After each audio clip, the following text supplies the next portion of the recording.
Hey, how you doing? Randy, the Cheap Audio Man. And today, first and foremost, we're going to talk about this. But first, I want to beg you to subscribe to the channel. Okay? We're at like 30 subscribers. Let's get to 100. You literally have nothing to lose. Subscribe if you don't like me. If I don't bring you value, unsubscribe. So, with that out of the way, today we're going to talk about the Earstudio M100 Mk. It's a little device made by RadSound. While the name of the company leaves a bit to be desired, this little guy is actually pretty awesome. And what is he, she, or it? It is it's a Bluetooth receiver with all the latest codecs. AAC, LDAC, aptX, aptX HD, aptX LL. It's a USB DAC, so this can be used similar to Dragonfly, red, black, cobalt, whatever. You can make phone calls with this. So you hook up your IMs, earbuds. This has a little microphone right there. Hook them up, talking to here. There you go. What this really is it kind of makes any IEM or earbud into a Bluetooth IEM or earbud. But I would argue it's way better because you're actually getting a real DAC. A real DAC. Not like, I mean, any Bluetooth receiver, Bluetooth headphone is going to have a DAC in it, but it's not necessarily going to be a good DAC. This is a really good DAC. It sounds really good. I've used it primarily as a Bluetooth receiver / headphone amp, and that's another thing. This is a little headphone amp. It has to be, otherwise it wouldn't drive your headphones. That's primarily the use case that I've used it in. However, I have had it hooked up to my computer and then run my earbuds in from there. So let's talk about this guy. It's very small. It's about the size of a pack of chiclets. It's got a 3.5 millimeter unbalanced connection and a 2.5 millimeter balanced connection. Got a little clip. It's got a USB micro USB connection. If that's not your deal, then there's an alternative. But it works fine. The clip does get loose after a while. I've had this for 7 months and I use it pretty often. Sometimes it pops off. Take a pencil, push it back in. And it's got a little loop so you can hang it from things. So let's talk about the specs. I talked about the Bluetooth codecs. LDAC, I'm a big fan of LDAC. High-res music streaming via Bluetooth. Sounds good. This DAC sounds good.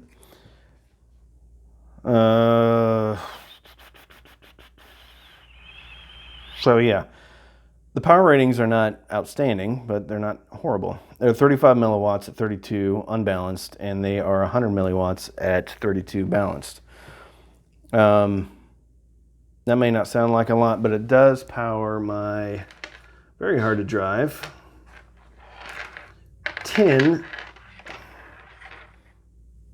P1s, little planar magnetic. Now I have to do it balanced, but it does drive them. It makes them sound real, real nice. All right, so what does this do? Well, this is only one part of it. We're gonna see if this shows up. This is the main part of it. This is their app. And their app is very, very, very complicated. But once you get into it, it's pretty awesome. So it's going to tell you what codec you're using. It's going to tell you what output you're using, balanced or unbalanced. It's going to tell you if you're in 2 times voltage mode, the bit and sample rates, all sorts of good stuff. But one of my favorite things is it has this, which is a parametric EQ. I'm going to try to do this backwards. If you hit here, look at that. It gives you a whole bunch of presets, and you can actually make your own presets at the top. But if you want Let's see, where's rock? You want rock? You hit that, and then you hit that. There you go. There's your rock EQ. Then you can mess with it. Come on, grab one. And so you mess with it up and down. It's very good. It's a very good EQ too. And I will give you a little tip on EQ.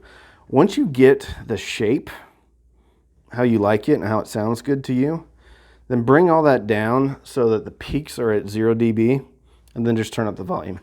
Then you're not introducing any distortion. So, it has a really good app.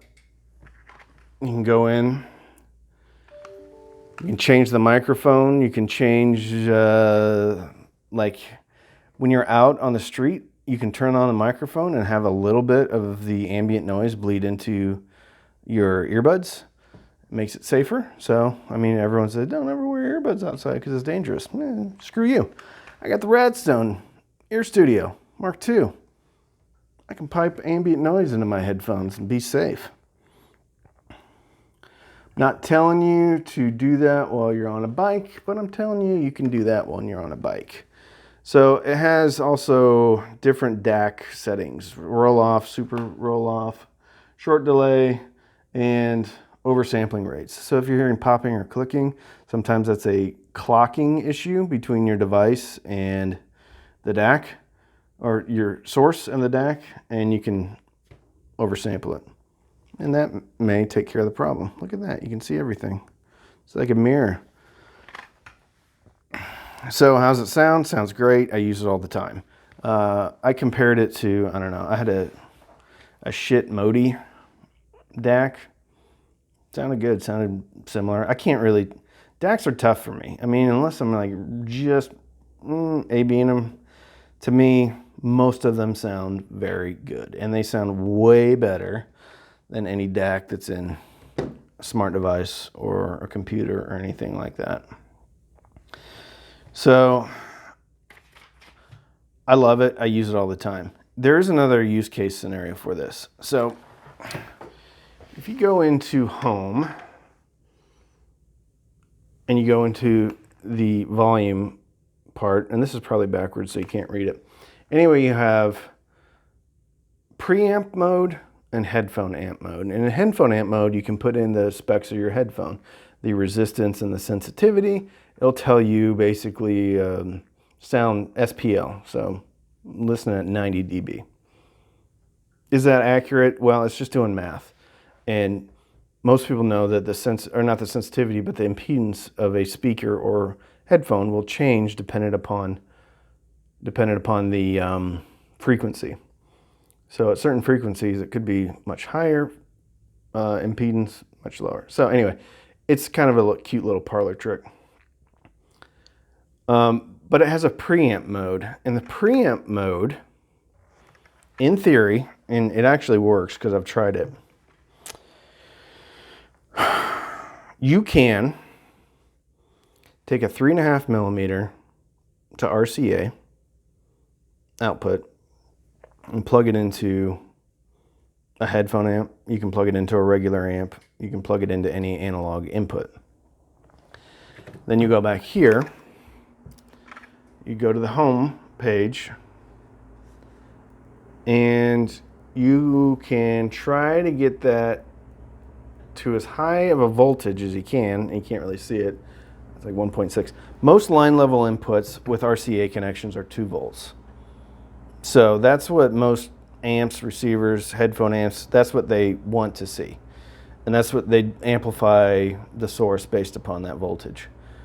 So what I did on this is I actually tried to get it as close as I could to 2 volts, and it kind of went into the overdrive mode, which tells you on there, and then I back it out. So basically as high voltage as I could get out of it, and then you have Bluetooth into your receiver, your amp, your headphone amp, whatever it is.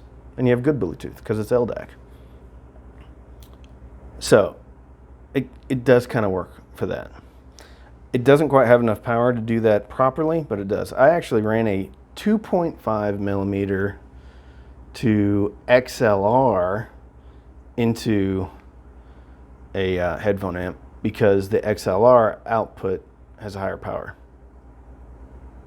It worked. It worked. I mean, it was a little wonky, but it works. Now, what's the biggest problem with this guy is competition. So, if this other product had been out when I purchased this, I probably wouldn't have purchased this. But I don't need 2 Bluetooth receiving headphone amplifiers. So I only have this one, and it's a very good product. It's a very good product. But for $10 more, you can get, let's see, what is it? It's the Fio BTR5, I believe. And this is a 24-bit DAC. The Fio's is a little bit higher resolution DAC.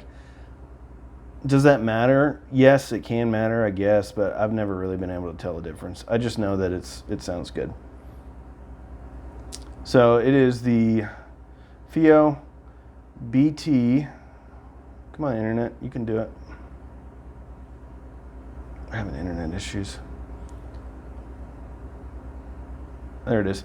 Fio BTR5-384K 32-bit. So, all that aside, it actually puts out more power. And if you can get more power, you should take more power. So this will put out 80 milliwatts at 32. This one puts out 35. So it's almost 3 times the power, unbalanced. And then 240 milliwatts, which is pretty good at balanced connection. And it has, I wouldn't say a similar app, but it has an app that has very similar functionality as far as having like a 10-band parametric EQ. However, there is one hiccup on the Fio, and that is if you're an LDAC Bluetooth, you cannot use the parametric EQ on the Fio. You can use it on the Earstudio, and I'm not sure why that is. However, on the Earstudio, you can't mess with the crossfade with LDAC. Crossfade is, have you ever listened to something? AC/DC is a great example of this in the headphones, and it's like you have half the music coming out here, and then all of a sudden, you can't. There's nothing coming out of the left ear, and it almost hurts. So you're enjoying AC/DC on this side, and then finally it comes in on this side. Well, what crossfade does is it basically blends the 2 channels together a little bit, so that you don't have that just absolute brick wall, no sound on this side. So you're always going to have a little bit of sound coming out of both, depending on what's going on with the music. You're still going to have stereo separation, but it bleeds some of that over from each channel so that it doesn't sound so hurtful, painful. So yeah, it's an absolute great little product. And I would say if you don't have any hi-fi setup, you can get one of these for $100. The Fio is $110, so you can get a Fio for $110. And then you can get a really nice pair of, it's hard to, blonde BL05, and I did a earbud shootout yesterday. These, to me, are the best sounding for $50. So you get those. So for $150, you can be set up. Your phone's your source, your computer's your source, whatever. And you can have a really good hi-fi experience for $150. That would be great. I mean, the thing about Bluetooth headphones, and even noise-canceling headphones, especially noise-canceling Bluetooth headphones that are like $100 compared to these, which are $50. Let's say worst case scenario, you're getting $20 of headphone out of this because everybody has to make money, right? Let's say this headphone costs $20, and then you have, I don't know, a Beats noise canceling earbud that's $150, $200. The drivers that they use in those Beats is literally an afterthought. The only thing they care about is the amplifier, the Bluetooth, and the noise canceling.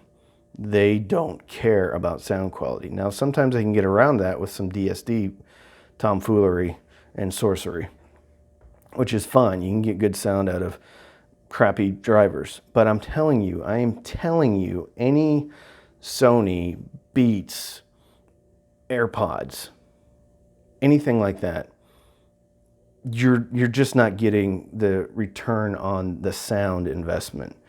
You're paying for the technology. You're paying for and their DAC chip is probably horrible. So you're paying for the DAC, you're paying for the amplifier, you're paying for the Bluetooth, you're paying for the noise canceling. What you're not paying for is a decent set of earbuds or IEMs. So for $150, you can have basically all the functionality with the exception of noise cancellation that you would get from a $150 pair of Beats, Sony's, whatever it is. And it's going to sound 10 times better. Maybe not 10 times. It's going to sound way better. How much better depends on you. So I'll link all these in the description box below. But if you don't have, if you're in school or whatever, and you don't have much money to start your audiophile hi-fi journey, $150, you're off to the races, and then you can upgrade your headphone beyond this. If you really were pressing me, I'd probably say go with the Fio because it's more power. If you're gonna listen to LDAC, I'd still stick with this one because you can do EQ. And that way, even if you don't like absolutely love the sound signature of your headphones or IEMs, you can change it. Now, that leads me to another thing. This is not just for IEMs. I use this on, over-the-ear headphones. Big. It actually even drove the Fostex T50 RP mod. Not loud, but it drove them. It made better sound and louder sound than directly connected to a mobile device. So it does pretty good on over-the-ear headphones too. You just look at your specs and things like that. But anyway, I love this thing. It's kind of like a Swiss Army knife. USB DAC, headphone amp, Bluetooth receiver, Bluetooth receiving preamp with a little bit of thought and ingenuity. So it's good. So please, I'm Randy. I'm the Cheap Audio Man. What is my purpose in life on YouTube? It's to bring the most musical enjoyment at the lowest amount of money. And I'm getting some subscribers. It's awesome. And there's people clicking on the affiliate links, which is great. However, I actually don't get any of the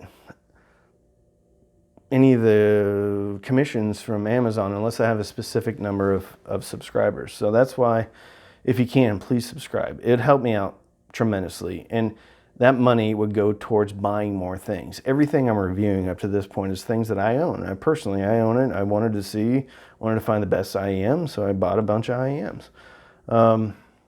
All the speakers, all mine. Now, I have been able to return some things, but at some point they're going to get pretty savvy to that. So please subscribe. Please like the video if you liked it. Even if you didn't like it, like the video. What does that hurt you? It's good. Put some positive energy out there into the universe. And did I say subscribe? Please subscribe. I'm Randy. I'm the Cheap Audio Man. We're going to talk, hopefully tomorrow, about the ELAC debut reference B6s, because I'm hoping they're delivered by the time I get home. And I'm really looking forward to that. And hopefully my wife doesn't get mad at me. All right. Have a good one.